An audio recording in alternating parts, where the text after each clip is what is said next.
Hi, my name's Domenic, owner of Tatura Panels.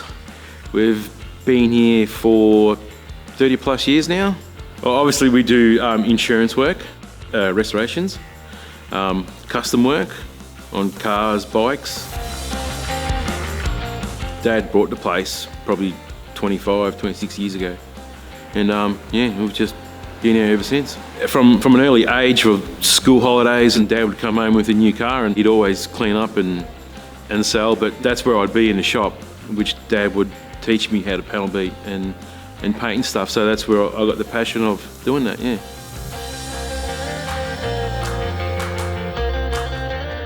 We take pride in our work, and what we do is we do 100%. So yeah, our customers appreciate the work that we do and that we're on time.